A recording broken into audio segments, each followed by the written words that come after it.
Carolyn Edwards, and I keep telling you the only reason I am here is to bring guests on the show that are living their best lives, and they use their life as a gift to help us have a better world or make the world a better place. And today I have an awesome guest that is doing just that. He is going to help us to get our money right, our money mindset, our financial literacy, and prayerfully get us out of debt so we can move forward in the right direction. So my guest today is Mr. Gerald Grant Jr. So welcome to the show. Thank you for having me. Really appreciate it. Of course. Listen, you have so much information that can help people live better lives. As you say, we all need to know how to manage money. So before we get into the questions, I like to ask our guests, how did you get started? Like what was it about money or wealth or finance that piqued your interest that made you want to get into this? Well, I was always a numbers person going through high school. So they thought I should be an accountant. And however, I didn't do so well in accounting 101. So I had a teacher. She said you could do marketing. And as a result, I'm a people person, but I have number skills. Awesome. So as a result, it really helped me in navigating the financial services industry. Okay, that's awesome, because the second question was, what skills do you have? So you say you have numbers and you have people skills. And like you said, sometimes we are led to accounting or like taxes or something like that. But I'm glad your journey is a little different because some of us are a little different. So yes. Tell us a little bit of how you put the numbers and the people together. So for example, what I try to do is to make complex things simple.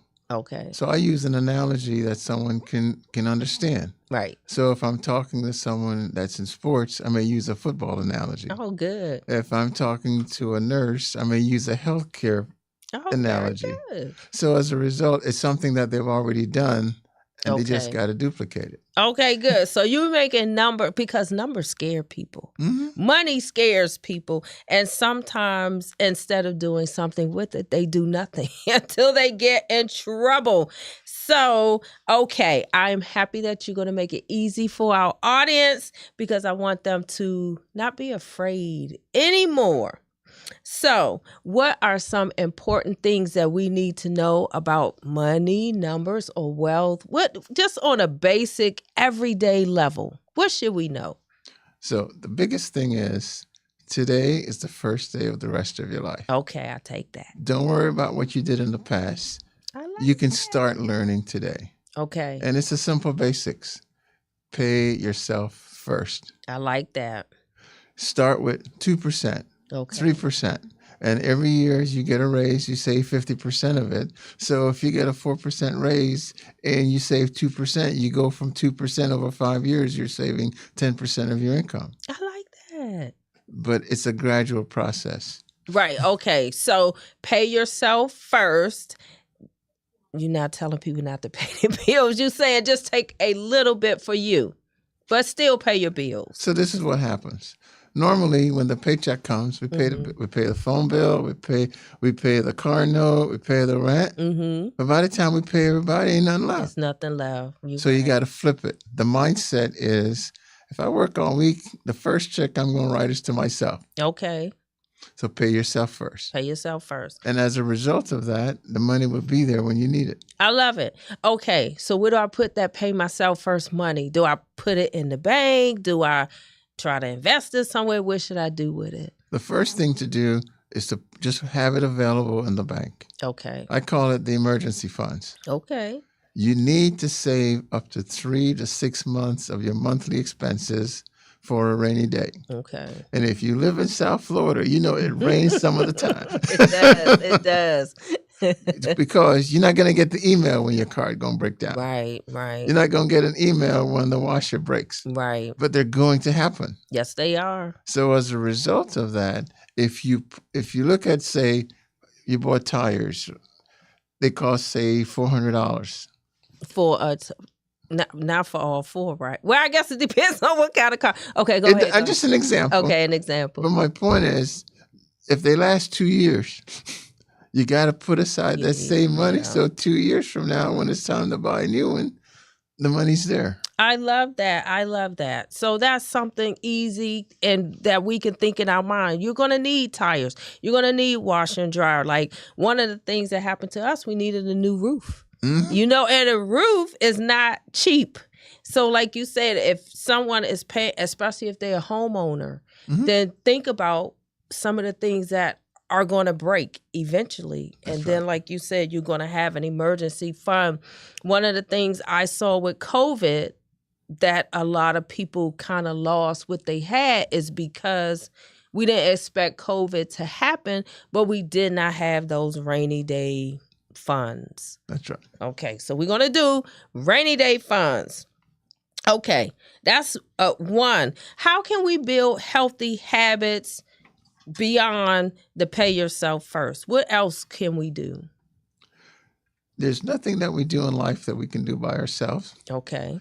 The best thing to do is to get a buddy and say, we're going to do this together. I like that. So that when you don't feel like you want to, the other person will help support you. It's just like working out. Yes. I work out with one of my neighbors. And like, I wasn't feeling it this morning. But if you already have a date set and you have a time, you're going to get up and do it. That's right. It's the same thing with your finances. If you have a buddy to go along with you and you both learn together. I like that. We sometimes call them accountability partners also if you're trying to diet or something. We say we're going to be accountable to each other. We're going to do this together. And I love it because like you said, sometimes when you don't want to, somebody can call, hey, Gerald, or send you a text. Did you work out today? Did you eat well today? And you don't want to let them down. Sometimes we'll let ourselves down, but we don't want to let our friends down. So I want our audience to know that you have also written books. So you are the numbers, you like the people, but you also put it in writing so that we can understand it. When I first moved to South Florida, I looked for some money books for my son, my young son. So I ended up writing a book called Fun with Money for little kids. And my basic principles that I tell people, you need to earn however you're going to earn it. As you say, you need to learn how to save it, but you also need to give it, share it. And I want you to talk about a little bit about your books, and then we're going to talk about your philanthropy and how you give back. That's a big part for me, is actually sharing money, wealth, and information. Is that kind of part of it? It is. Rome wasn't built overnight. Right. But you got to do it as a group. There's more you can accomplish by a group as opposed to you can do it by yourself. Right. So I used to do seminars, and I did it with Black Enterprise at one point in time. Awesome. And at the end of the seminar, someone approached me and said, Gerald, where can I get more information? Right. So the more I searched for it, I couldn't find it in one place. So that's when I wrote the first book, Bold Moves to Creating Financial Wealth. It says, if I'm not there yet, how do I get there? Right. And it talks about all the stepping stones. You start with a budget. You start with paying yourself first. Yes, I love it. You live below your means. That part. But you got to create your own bank. The creating your own bank is that emergency fund. Okay, I like so that. If you didn't have it, and when the car breaks down, you got to get to work. So you put it on a credit card. Yes. But if you had saved the money for, say, Christmas, or if you had saved the money for vacations, now you can borrow from yourself and pay yourself back. I like that. And it costs you no interest. Right, because what's the basic credit card? Is it 20-something%? Yes. It's almost like loan sharking. You're gonna let me use your money, but I'm gonna pay you 20-something%. And something people don't realize is if you borrow like $500, right, and then you don't pay the $500 back, then that 20% is added on to the $500. So it's compounding. It's not like you borrow $500 and then you just pay 20% one time. it keeps adding and adding and adding. Okay, so we have the books. We have, I'm trying to keep in mind, we have pay yourself first. And then the sharing. How much should we share? How much of our money should we give? I know in church we say we give the first 10%, we tithe. What is a good principle for sharing our money? The way I look at it is this: the same discipline it takes to tithe is the same discipline it takes to pay yourself. Right. So every time you tithe, you make that same contribution to yourself. Okay, I'm getting it. I'm getting it. Okay, I like it. And then it's difficult, but there's nothing great that's easy. Right. Okay, so in my budget, when you said I should have a budget, in my budget, I'm planning for my 10% that I'm going to give and my 10% that I'm going to pay myself, or whatever the percentage is. What other thing? I also heard you say we need to live beneath our means, but we come up in a culture that really doesn't support that. It's like everyone needs to drive well and eat well and go out well and look well. Is it okay? Number one, living. Tell me what you mean by living beneath your means. And then number two, do we get to a point where we can level up a little bit with some of that money and spend some? So the idea is, the more sacrifice you make early, the more options you have later. Okay, I like that. So as a result of that, once you've then taken care of yourself, you then take care of family, then you can help others. Okay. But just like when you get on an airplane, they said before you can help others, you got to help yourself. You do. It's key. So is there a specific percentage for pay myself? Did you tell me a percentage how much I should pay myself? I normally start out with, first you got to go through the budget and see what are the expenses. Okay. And then what's left over, then you determine then what we should save. Okay. If there's nothing left over, then you got to figure out what you're going to cut back. Yes. I like that. Okay. So if it's nothing left, find some space. So the best way to find space, the biggest categories we spend money on is food. Yes, we do. Well, the stores know that we're lazy, right? So all the expensive stuff is at eye level. Yes, it is. And at the counter. Yes, it is. So one of the discipline to do when you go to the store, you go with the list. Yes. And you don't go to the store hungry. Yes. Otherwise, you just buy all the stuff. Yes. And it's more than what you'd previously budgeted. I agree. So if you go with the list, you only buy what you really need. And you wind up staying within your means as opposed to just accumulating stuff just because it was available. And another thing that I found about going to the store, if you go in the checkout, they have all that stuff at eye level, gum and snacks, stuff that you didn't plan on. But if you go in a self-checkout, it's nothing extra. So I don't even let them check me out. I know it seems counterintuitive. That's what they're there, paid. But I realize when I go in the line with the checker, I'm looking at magazines, I'm looking for gum, I'm looking stuff that I never intended to buy. So that's a tip that we can use. Go to the self-checkout, but not if you have 50 million items. Okay, so I'm excited. Okay, so I said when I was in high school, I participated in an investment club, and that was many, many, many years ago. So we started with like $10 a month per person, and then we gradually increased it over time. Do you think investment clubs are something good that we should still do? Investment clubs are awesome. That's how I got started. All right. For me, I call Hurricane Andrew St. Andrew. My office was damaged. Oh, wow. My home was damaged. Wow. So I had all this free time on my hands. Okay. So my friends, we always talked about investing. So we started an investment club. And because I was the banker, they said I should teach it. Oh, that's good. But the best way to learn is you can go online and you can get the booklets that say starting an investment club. Right. But just go by the alphabet if it's 5 people. And that's how you pick who runs each chapter. As opposed to they leave it up to one person to do it. Right. But from a learning point of view, everyone has to participate, and then the whole group learns. Right. I like that. And then you don't have to carry all the weight Mm-hmm. of ensuring that everybody else learns. Okay, so get the books. I'm sure you can find something online. Mm-hmm. And then what about, okay, how are we going to pick the people? Because towards the end of my investment club, again, we were young and the people weren't all that trustworthy. So do you have to vet the people that are in investment club, or are you already know them? Are you picking friends? Can you do it with people you don't know? Well, we normally started out with a group of friends, Okay. and it's obvious. By halfway through it, half the people already left. Right. So as a result, start with a group of maybe say 6 to 8.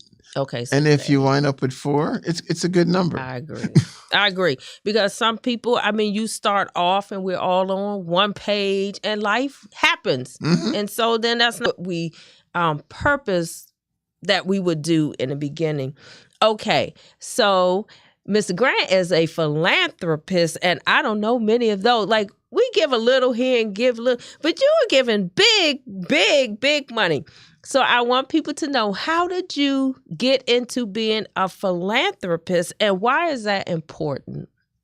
For me, I had a mentor.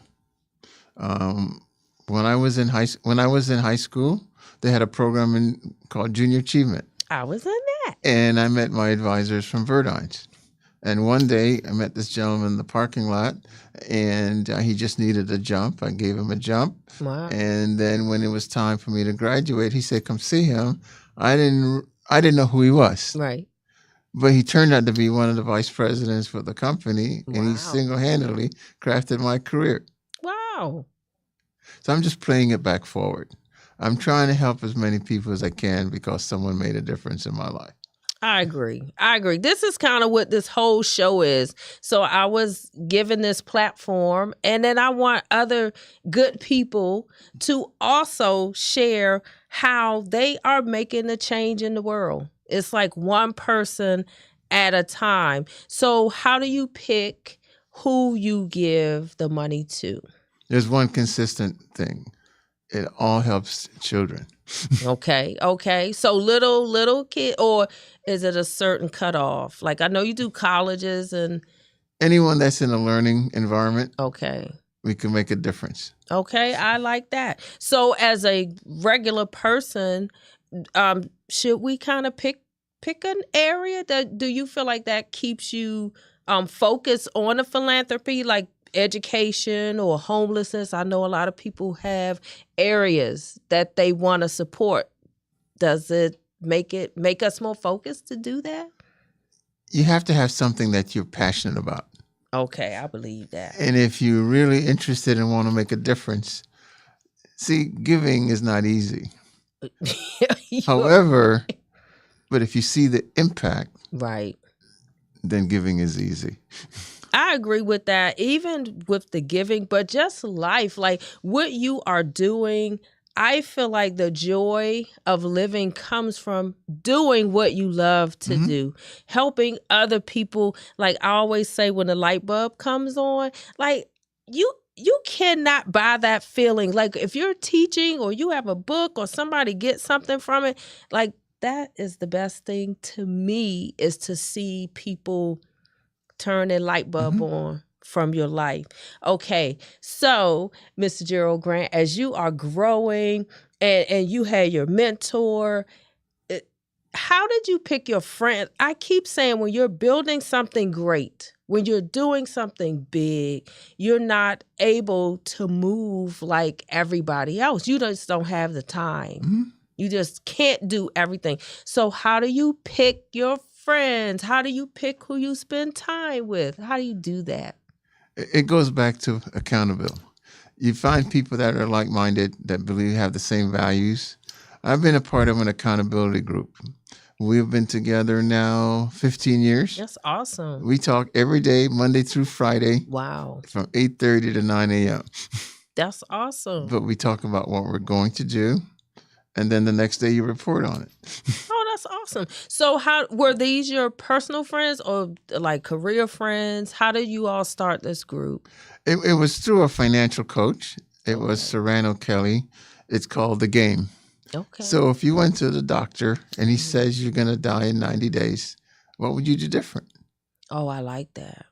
I let some people, oops, I let some stuff go. Probably some people and some things that really I'm not passionate about. I would say that.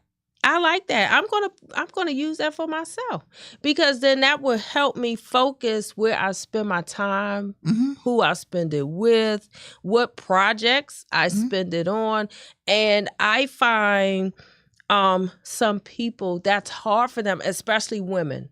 And the reason why I say that is because we like to please people. We like to make people happy.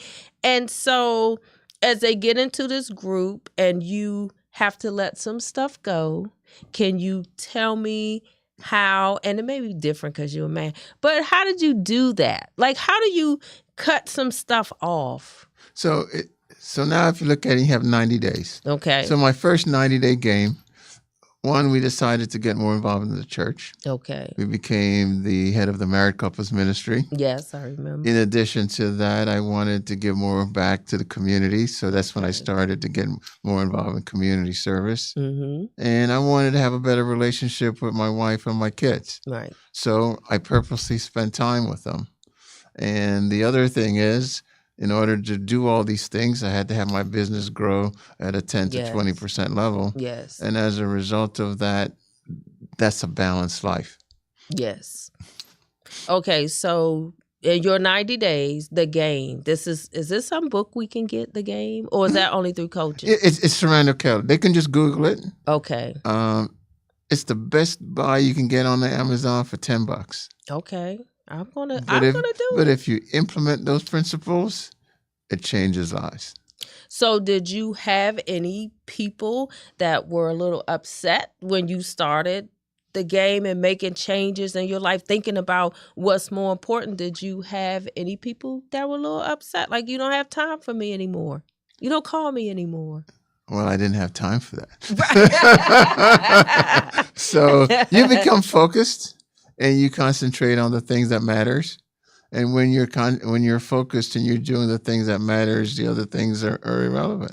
I like that. And I think for me, I find it the hardest for women, but I like that you don't have time for that. I don't have time to spend talking about why I don't call you anymore. I'm busy. I like that. So can you give us some things, like you said, you have your accountability group, other things that we should do daily, monthly, weekly to help us stay on track with our wealth goals, wealth building? I call it weekly goals. Okay. You're born on Monday and you die on Friday. Oh, no. And you get to start over. So it doesn't matter what happened last week. Okay. I like that. You get a new week. Get a do-over. Every week. Okay, new week. And you just set goals. Just like working out. Okay. You set a goal, how many steps you're going to do. Yes. How much water you're going to drink. Okay. It's the same thing. You have to spend the time with, I'm going to read a financial book. It may say have a budget. Yes. So start with a budget. Start a budget. Then okay. Don't try to do everything all at once. Just do steps. And then once you have your budget, determine how much you're going to save and stick to it. I like that. So and then that also helps us not beat ourselves up, because when you start looking back and you're like, oh, I wanted to do 7 things this week and I didn't get to do but 3 because life happens. And so I like that you're not beating yourself up. You just start back over the next week. I like that. I hope the listeners are getting all this. I got it all in my mind. Okay, so we have weekly goals. And that's it. So we don't do monthly goals, quarterly goals. We just stick with the weekly goals. Those goals will accumulate and become your monthly and quarterly goal, but you can only live your one day at a time. One day at a time. That's right. So if you're going up a stairway and you, wow, that's a long way to go. No, just focus on the next step. Okay. So is eliminating debt. Okay, you said live beneath your means, but let's think of somebody that's just starting and you have debt. So is there a formula of how to pay the debt? You may have student loan debt. You may have a car note. You may have a mortgage or credit card bills, stuff like that. Is there a process of paying off debt, and should you pay it off at once? Should you go in increments? What about that? There is a formula. Okay. And it's written in the book, Bold Moves to Creating Financial Wealth. All right. Get the book. It's a step. They can go online. They can go to Amazon and they can get the book. Okay. But there's a chapter dedicated on how you do it. Great. And it's simple. It's easy to do. And for most of my clients that have debt, you didn't accumulate it overnight. That's true. So you're going to get rid of it overnight. That's true. That's However, within a 3, 6, 9 months to a 24-month period, most people can eliminate all of their debts. Wow. In 3, 6, or 9 months? Yes. Is there like a limit or a threshold? You saying like thousands of dollars of debt, we can get rid of it? It goes back to, if you go back to your budget and you carve out all this extra stuff. Yes. And you'd say dedicate 50% of all the extra stuff and you pay it towards the debt, that's how you get rid of it. But the magic is you're going to pretend you still have the debt when you're done. So you're going to put that money away? Yes. Okay, I like that. Then you pay yourself, and that's how you start to accumulate wealth. Okay, so that's how you pay yourself first. So even though I eliminated some of my debt, I'm going to act as if I still have the debt. I'm just not going to pay my debtors. I'm going to pay me. Yes. I love it. See, that is really simple. I love it. Okay. I would say, as we're talking about this and all the great things you are doing, the road to success is not often a straight line.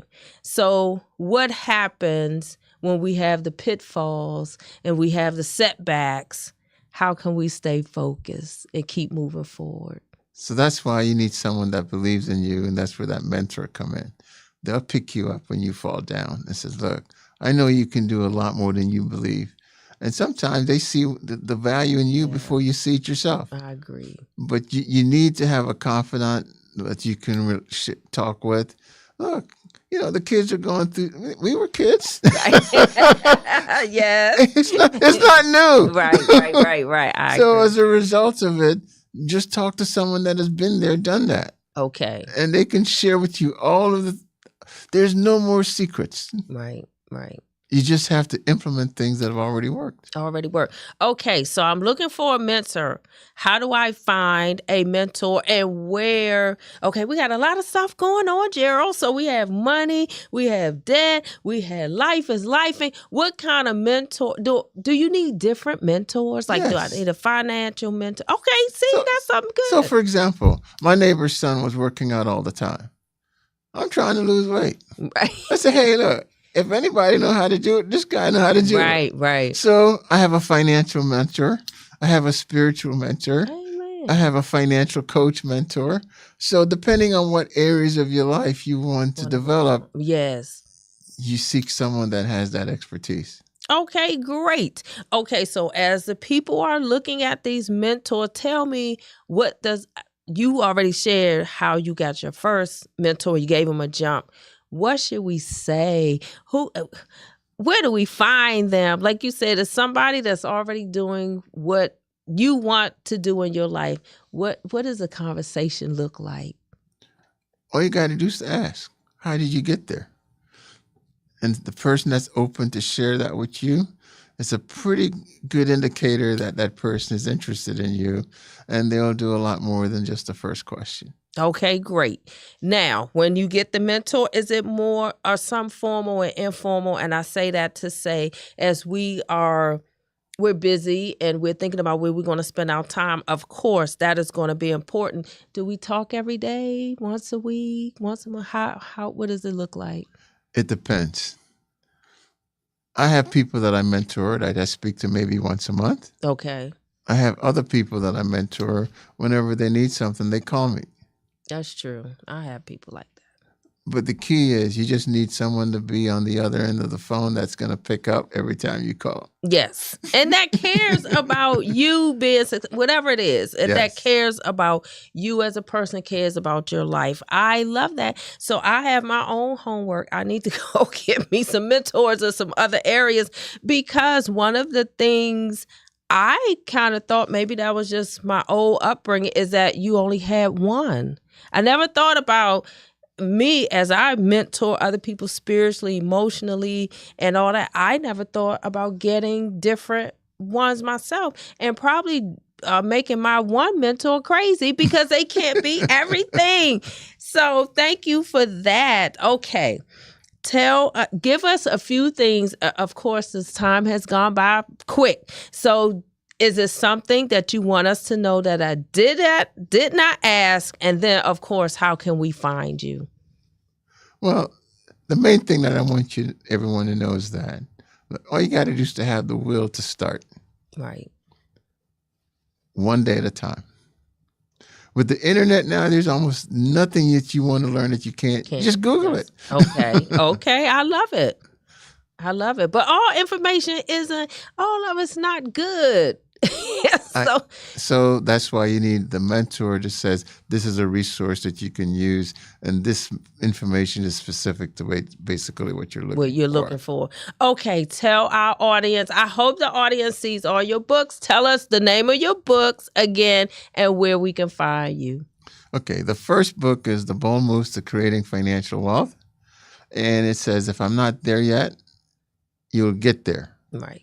And the people that have done extremely well, we created the book, The Power of Generational Wealth, because we saw then when the second generation was receiving the funds, some of them were blowing it. Yeah. So we wrote that mindset, the playbook on how to do it. Okay. You know your kids. Yes. The ones that are good, yes, they get it outright. They do. But the ones that have issues, they're better off getting it in a trust where they get a monthly check. Otherwise, it's going to be gone. It's going to be gone. So your social, your websites, where can we find Gerald Grant? It's simple. Just Google Gerald Grant Jr., and it takes you to all the various. It really does. All the websites. It really does. I am not lying. Thank you so much, Gerald. Thank you for just breaking it down in simple terms that we can use. So again, I'm Dr. Carolyn Edwards. This is Get Your Life. I hope you tune in. I hope you look for our guests.